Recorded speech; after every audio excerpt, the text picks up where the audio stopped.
Listen, somewhere out there, right at this very second, someone is telling you that AI is coming for your job. I mean, every headline seems to scream it, right? Every LinkedIn post declares it.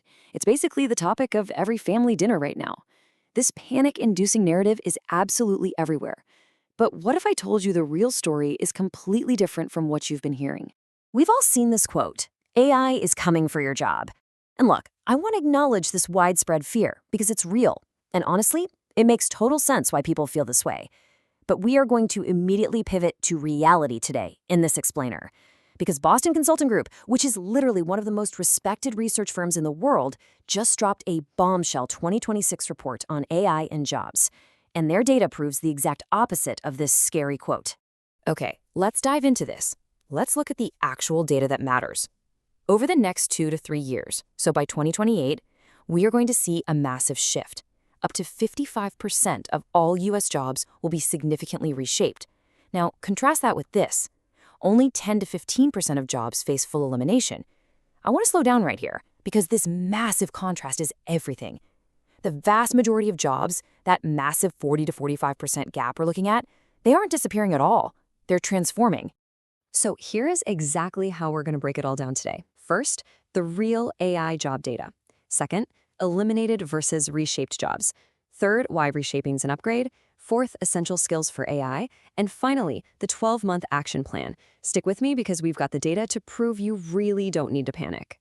All right, part 1, the real AI job data from that 2026 BCG report. It really all boils down to one crucial concept: augmentation. This simply means the job still exists, but how you actually do it fundamentally transforms. You see, automation is where a whole job completely disappears, but augmentation, that is what AI is vastly more focused on. That 40 to 45% difference we just talked about, that is purely augmentation. Think about it like this historical analogy. When email was invented, sure, it eliminated the mailroom clerk, but it completely changed how everyone else works. We don't walk around saying email stole my job, right? We just say, oh, I spend 3 hours a day on email. AI is going to do exactly the same thing. It's not going to steal your job. It's just going to change how you execute it every single day. Moving on to section 2, eliminated versus reshaped jobs. Who exactly goes where? And this brilliantly illustrates the great divide. On one side, we have jobs facing elimination. These are your 90% process-driven, checklist-style jobs. We're talking about data entry clerks just moving information from one system to another. Basic translation, simple routine bookkeeping, or basic customer service where someone is just reading from a script.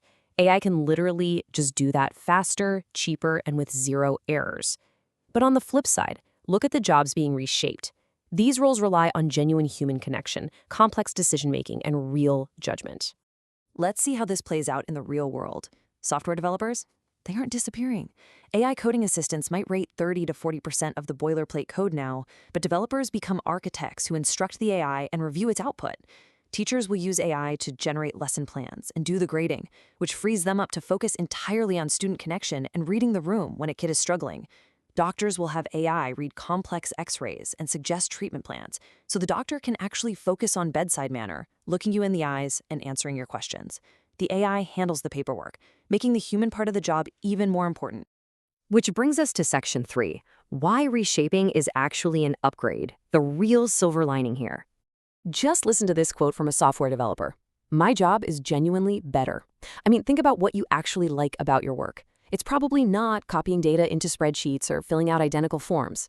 This specific developer used to spend 60% of their time writing boring, repetitive boilerplate code. Now, AI writes that in seconds. So the developer spends their days designing architecture, mentoring junior staff, and doing big picture thinking.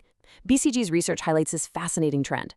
When AI takes all the boring stuff nobody wanted to do anyway, employees actually feel more valuable. It is an incredible upgrade.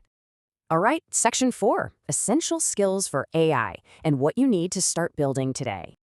There are 3 critical steps to building a resilient professional profile right now. Skill 1 is AI literacy, Skill 2 is the human-only zone, and Skill 3 is adaptability. Let's break these down because these 3 steps are literally how you win. Let's look at Skill 1, AI literacy. And hey, breathe a sigh of relief here, because this means you need to be a skilled user, not an engineer. You don't need to go learn Python or understand complex neural networks. If you're a marketer, you just need to learn how to use AI to generate content and run analytics so you have time to focus on strategy. If you're in HR, learn how AI can screen resumes so you can focus on the actual interviews and cultural fit. Knowing how to use AI is rapidly becoming as basic as knowing how to use Google. Next up, skill 2, the human-only zone.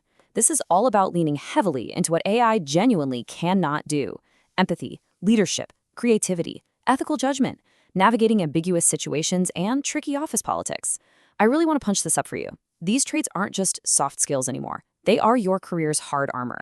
The more your value lies in the human aspects of work, the more irreplaceable you become. And skill 3 is adaptability. Now, this doesn't just mean being open-minded. It means treating your career as 2 to 3 year chapters, not some traditional 30-year ladder. You have to get completely comfortable with your tools changing every 6 months. Be the person who volunteers to test the new AI system rather than the person complaining about it in the break room. The people who thrive through this transition, they'll be the ones most willing to evolve. Finally, Section 5, the 12-month action plan if you happen to be in that 10 to 15%. Listen, if you recognize yourself in that elimination category, first of all, recognize that you are not powerless here and you have time. This is a 2 to 3 year transition. So here's your timeline.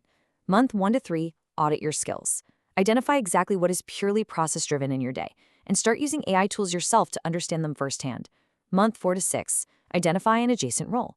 Say you do basic customer service, well, look at customer success management. If you do simple bookkeeping, look into financial advising. The leap isn't actually that big because you already have the domain knowledge. And then months 7 to 12, get targeted training. Snag some certifications, build up project portfolios, and network in that new adjacent field. Also, please remember, you aren't navigating this alone. Entire economies are going to be forced to respond to this shift. We're going to see massive government responses. Experiments with universal basic income, which are guaranteed government stipends, well, those are already happening, and expanded retraining programs will roll out. Just like the Industrial Revolution eventually led to labor laws and social safety nets, this AI revolution will trigger major societal support structures. I mean, the 2024 election already featured this heavily, and it's only going to intensify. I want to bring this whole explainer back to this single, crucial number: 55%. The BCG data, along with research from PwC and the World Economic Forum, makes one thing abundantly clear. AI will actually create more jobs than it destroys. They will just be different jobs. The goal, your absolute mission right now, is to make sure you land in that 55% reshaped category. So, I'll leave you with this final, provocative question. Will you be in the reshaped category or the eliminated one? AI is not coming for your job, it's just coming for the parts of your job you probably don't even like anyway. But the final outcome? That is entirely up to you. Start building your AI literacy, lean entirely into your humanity, and get comfortable with change. Take control of your career today, because you have the time, you just have to use it.